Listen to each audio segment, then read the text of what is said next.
Police वाले सामने खड़े हैं, पुलिस के सामने धमकी दे रहा है, बाहर निकलते ही मारो। मेरा पूरा काम चल रहा है, मेरे घर का वाला धमकी दे रहा है, एक ईट भी लगा दी तो जान मारूंगा। मेरे घर में खुलेआम बढ़ जा रहे हैं, कोई तो नहीं रह रहा है कि एक फौजी का परिवार है, क्या होगा क्या नहीं होगा। इनने तो यूं मान रखा है कि हमें फौजी है, बॉर्डर पर मरने के लिए है, और उसके घर वाले ने हम मार देंगे पीट पीट के। तो भाई कप्तान फौजी जो है वो लाइन पे हमारे गिला है। जिस फौजी के परिवार के साथ पड़ोसियों ने मारपीट करी तो हम देख सको किस तरह से सिर में भी चोट मार रखी है, कोहनी में भी चोट मार रखी है, गोड्डे भी फोड़ रखे हैं। तो लड़के ने गट्टे पीट मार रखी है। तो कप्तान भाई क्या कहना चाहोगे? आप तो फौज में हो, बॉर्डर पे देश की रक्षा कर रहे हो, और परिवार के साथ इस तरह की स्थिति हो रही है। मैं यहाँ पे बॉर्डर पे बैठा हूँ, हम इसलिए बॉर्डर पे बैठे हैं कि हमारा देश सुरक्षित रहे। बिल्कुल, हम यहाँ पर अपनी ईमानदारी से ड्यूटी कर रहे हैं। लेकिन जो मेरे परिवार के साथ घटना हो रही है, सिर्फ एसआई प्रदीप जो थाना कलान और में उसके करप्शन के कारण हो रही है। मैं सीएम सैनी साहब से इतनी रिक्वेस्ट करूंगा कि जो इस तरह के करप्ट कर्मचारी हैं, इनके खिलाफ सख्त कार्रवाई करें। मेरे घर के 3 अप्रैल, 21 अप्रैल, 28 अप्रैल, 29 अप्रैल इतनी कंप्लेंट दे चुके हैं, लेकिन कोई कार्रवाई नहीं होती। अगर एसआई प्रदीप जो इस केस का आईओ था, इन्वेस्टिगेशन कर रहा था, अगर वो ठीक कार्रवाई करता तो ये हाल नहीं होता कि मेरे बाप बाप को इस तरह गली में गिर के पीटा जाता।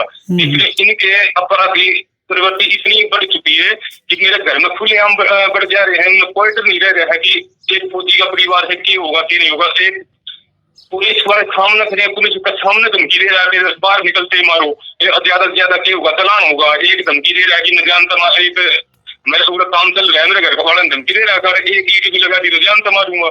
आदमी के ये देख लो कि कितने इनके हौसले बुलंद हो रखे हैं एएसआई प्रदीप के कारण, क्योंकि इनने कह रहा था कि बैठा है, बात बढ़ेगी, पैसे दिए जाएंगे, बात में दबा देगा। उसने पहले 3 बार हमारी बात दबाई है, तो इनके हौसले इस वजह से बुलंद हुए हैं कि हाँ एएसआई प्रदीप बैठा है, वो दबा देगा बात में। अगर एएसआई प्रदीप ईमानदारी का अपनी काम करता है ना, तो मेरे माँ बाप के साथ में क्यों नहीं होता। तो कप्तान भाई मेरी जो है आपके निगाना गांव के जो सरपंच है भगत सिंह, उनके साथ भी बातचीत हो यार। वैन्यू को है कि भाई शाम यू जो बैठक में हम जो चौखट लाने लग रहे हो, इस तो पहले गाम राम की सहमति था, अड़ा जंगल की बात हुई थी।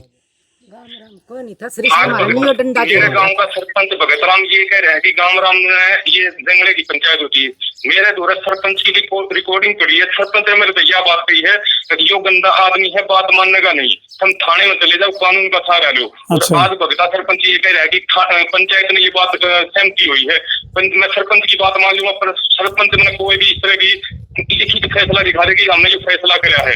जिसने भी फैसले सरपंच ने हमारे को थोपने की कोशिश करी है, मैंने यही बात की, सरपंच जो भी फैसला करो मैंने लिखित में दे दो। सरपंच मैंने लिखित में कोई फैसला नहीं दे रहा है।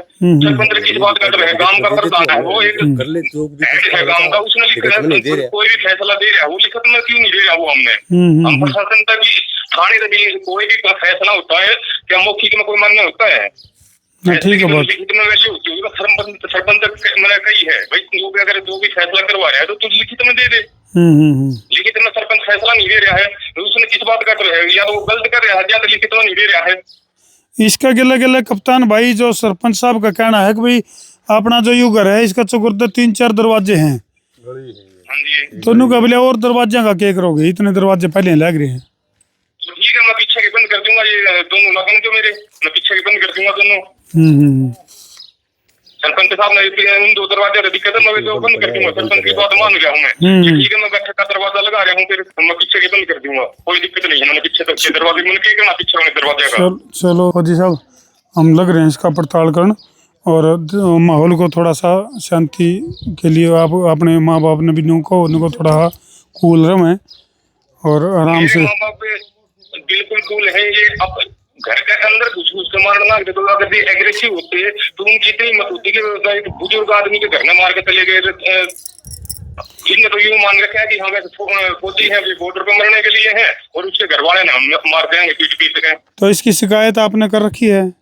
मैंने अपने हायर अथॉरिटी को दिया है लेटर, लिखित में भी फोटो दिया, लिखित में एप्लीकेशन दी है, साथ में सारे वीडियो दिए हैं, इनके देख लो मेरे घर वाला के साथ में क्या कर रहे हैं।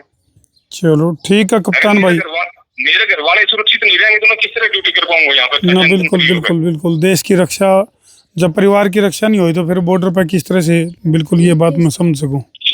21 तारीख ने ठीक है कप्तान भाई, हमारे हैं और फिर नहीं बोला अपने लड़के ने बोला कड़ल को रखा है, उसने भी बतावांगे हम। किसने कही बात?